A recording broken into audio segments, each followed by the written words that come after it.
Ketika gue melihat ruang mesin dalam kondisi yang seperti ini, gue akan melakukan pembersihan menjadi seperti ini.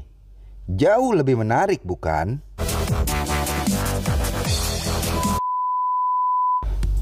Masih seputar dalam membersihkan ruang mesin, ini ialah mesin mobil Suzuki Splash.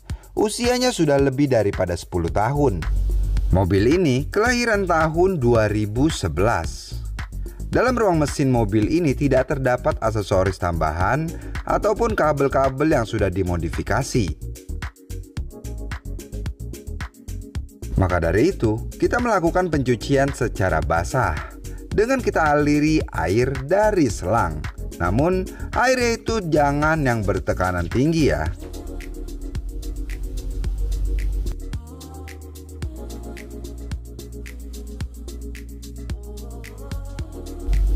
Tahapan yang pertama gue lakukan pembersihan. Di sini gue mengincar pada bagian besi, aluminium ataupun babet-babet. Di sini masih menggunakan cairan yang sama, yakni cairan HF. Kadar HF yang gue gunakan ialah kadar murni 100%. Tapi jangan salah, di sini gue sudah melakukan percampuran antara HF, air bersih dan juga sabun cair. Gue selalu menggunakan satuan 50 mili dalam proses pencampurannya. Satuan gue pakai 50 mili. 50 mili untuk cairan HF-nya dicampur dengan 3 liter air, lalu ditambahkan kembali dengan sabun cair sebanyak 25 mili. Maka jadilah 1:60. Perbandingan ini sangat aman jika kita aplikasikan pada bagian aluminium. Khususnya pada ruang mesin ini terdapat pipa AC yang terbuat dari aluminium, di mana aluminium itu jauh lebih sensitif ketimbang bahan babet ataupun besi.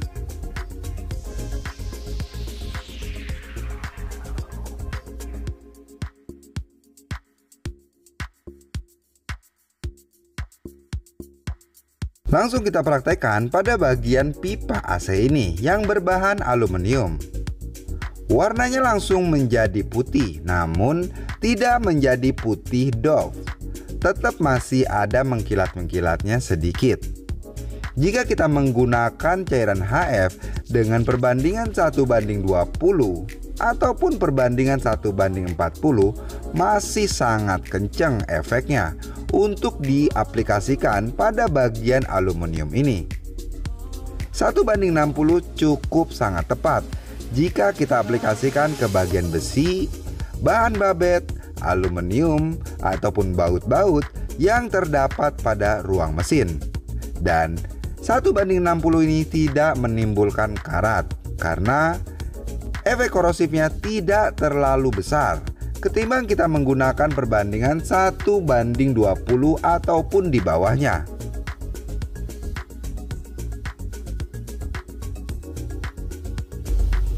Meskipun bagian master rem ini terlihat biasa saja, ketika kita lakukan pembersihan dengan menggunakan cairan ini dengan perbandingan yang tepat dan penggunaan yang pas juga, maka akan mendapatkan hasil yang luar biasa. Master rem ini akan terlihat seperti baru.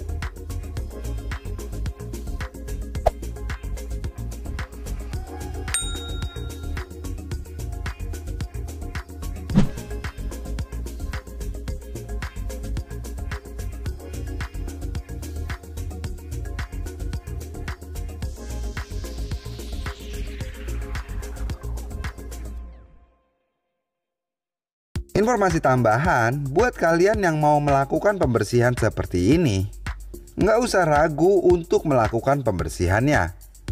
Jika kendaraan kalian yang usia kendaraan di bawah 15 tahun, silakan lakukan seperti dalam video dan menggunakan semprotan air dengan tekanan rendah aja, atau kalian cukup mengguyurnya menggunakan wadah kecil untuk menghilangkan cairan HF yang menempel berlebih pada ruang mesin. Kebanyakan pabrikan kendaraan yang merakit kendaraannya di atas tahun 2000. Seluruh soket dan komponen elektronik yang berada pada bagian ruang mesin menggunakan soket waterproof untuk menjaga kinerja mesin dan elektrikal yang terdapat pada ruang mesin. Artinya, mesin itu aman untuk terkena debu dan air, tapi tidak untuk direndam ya. Tapi jika kendaraan kalian yang usianya sudah lebih dari 15 tahun, untuk menghindari hal-hal yang tidak diinginkan, gue saranin untuk membungkus bagian-bagian vital seperti ECU dan komponen elektronik untuk membungkusnya menggunakan plastik beserta solasi. Atau kalau nggak ada solasi, dikaretin juga boleh. Karena dikhawatirkan soket-soket yang terdapat pada ruang mesin sudah tidak kedap udara dan air lagi. Untuk melakukan pembersihan pada area blok mesin seperti ini, jangan terlalu nafsu. Sebab blok mesin ini berbahan babet dan terkena panas terus-menerus selama mesin dihidupkan.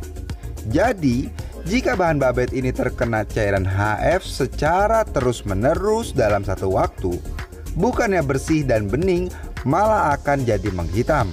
Apalagi kalau kalian kurang dalam melakukan penambahan pencampuran airnya. Ini ialah salah satu bagian soket yang waterproof.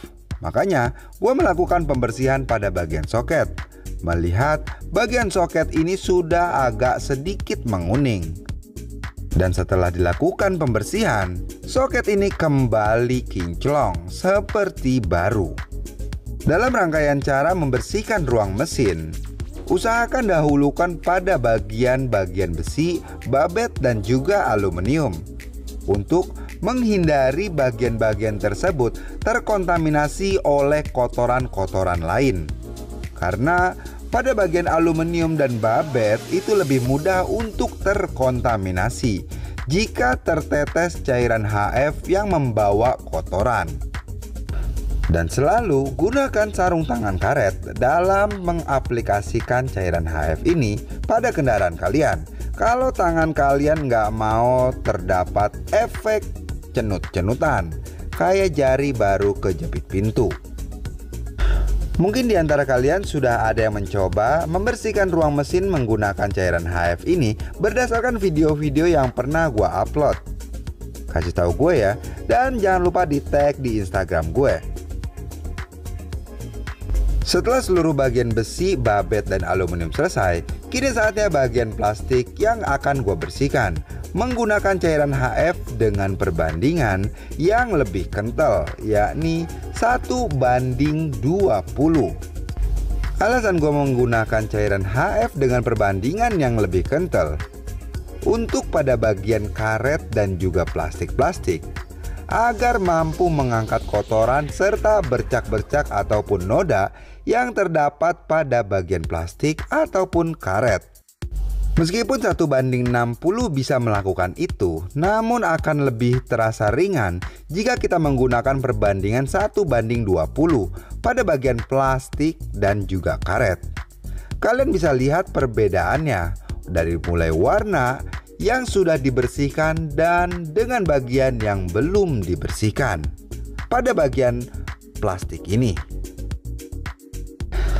Jika bercak noda ataupun kotoran yang terdapat pada bagian tabung reservoir seperti ini, kalian bisa mencopot tabungnya dan melakukan pembersihan di bawah, dan bisa menggunakan percampuran yang jauh lebih kental, misalkan 1:10, tapi sabun cairnya harus kalian tambahkan menjadi 40 mili.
Jika kalian membersihkan pada area aki seperti ini, tidak perlu mencabut kutub manapun.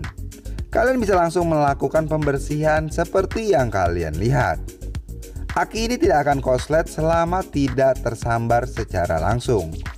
Artinya, jika kalian menggabungkan besi dengan besi antara kutub plus dan minus, maka akan terjadi koslet. Atau kalian merendamnya secara bersamaan di dalam satu wadah, itu akan menjadi koslet.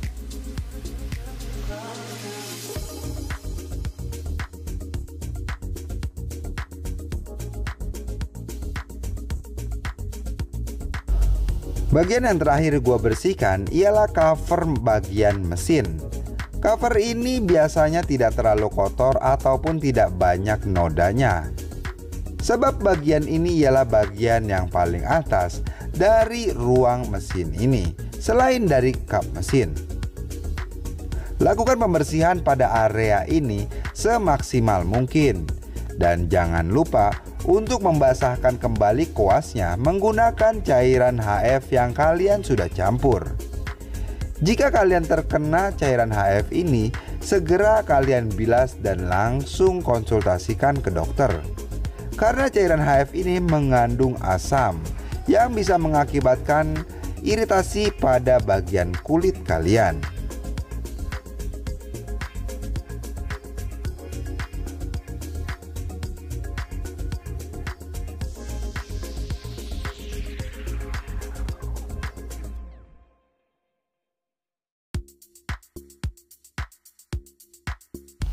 Dan kini tibalah pada area paling akhir, yakni membersihkan pada area sekitar mesin, tulang-tulangan. Pada membersihkan area ini, gua menggunakan kembali cairan HF dengan perbandingan 1:60 yang di awal video tadi kita gunakan. Sebab jika kita menggunakan perbandingan 1:20, maka yang akan terjadi pada baut-baut yang ada di sekitar sini akan menjadi berkarat di beberapa hari ke depan.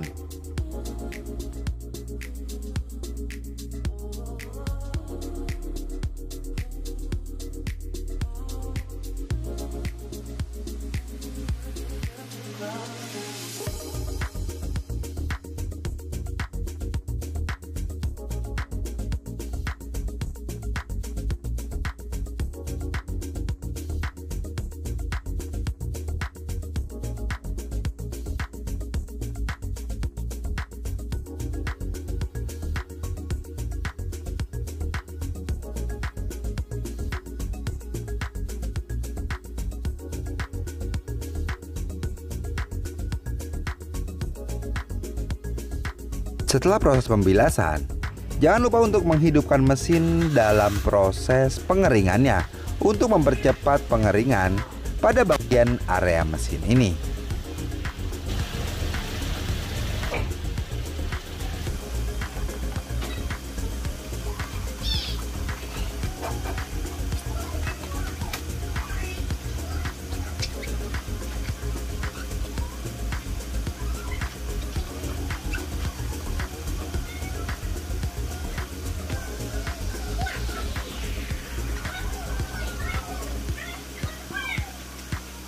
Setelah proses pengeringan selesai, jangan lupa berikan silikon water base ini pada bagian plastik dan juga karet-karet, terutama bagian selang-selang yang terdapat pada ruang mesin ini untuk menjaga kelembapan dan kelenturannya.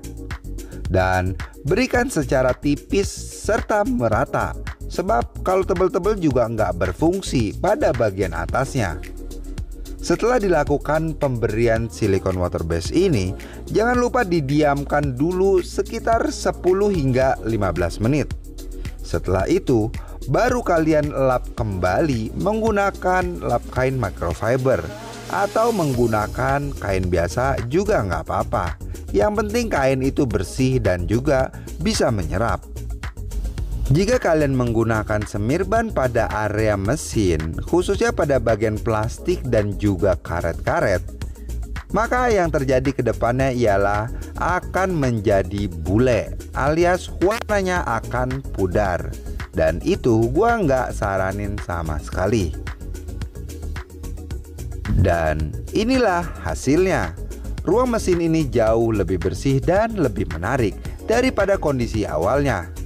Buat kalian yang mungkin ada pertanyaan ataupun yang masih kebingungan cara penggunaannya, silakan tulis di kolom komentar atau boleh juga nge-DM ke Instagram gue. See you!